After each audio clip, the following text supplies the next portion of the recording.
hope you're really looking forward to this year's JP Morgan Round the Island race. Just thought I'd try and share a few tips with you from my experiences of the Round the Island race. So I think firstly, and probably most importantly, is to make sure that everybody knows their role on board the boat. Even if that's making the tea, it's really important that everybody understands where they're supposed to be on the boat, not only from a performance point of view, but also from a safety point of view. And so making sure you have a good briefing and run through that so everybody's happy.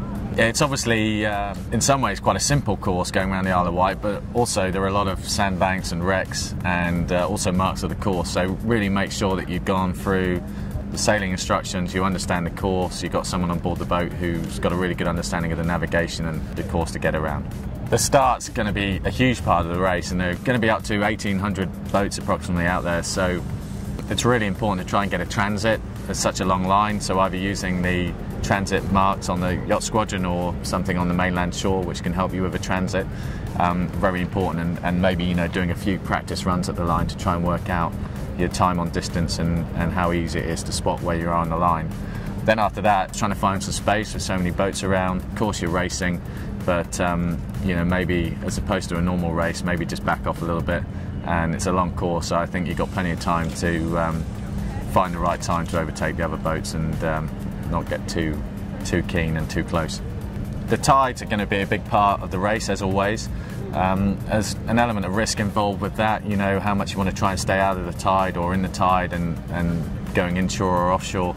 So again, I think very important to have someone on board the boat who's happy with the navigation, and maybe we all want to push it as hard as we can, but maybe just step back a bit on the risk. Running aground is never good, and some areas of the island it's not so sandy, it's more rocky, so try and avoid that if you can. It can be a really long race. It doesn't matter what type of boat you're in. If there's not much wind, it's a long course, can take a long time, so make sure you've got plenty of food and water on board. And it's a pretty rubbish job, but somebody's got to do it, so really take it on and be responsible for keeping your team fully filled up and happy. Finally, it's a 5 AM start, so it's pretty early, so I would suggest, I've never been very good at this, but you should probably have an early night on Friday night before the race. We're going to be racing in the JP Morgan AC45, so we're really looking forward to getting around the island, catching up with everyone and having a great race, so enjoy it and have a good day.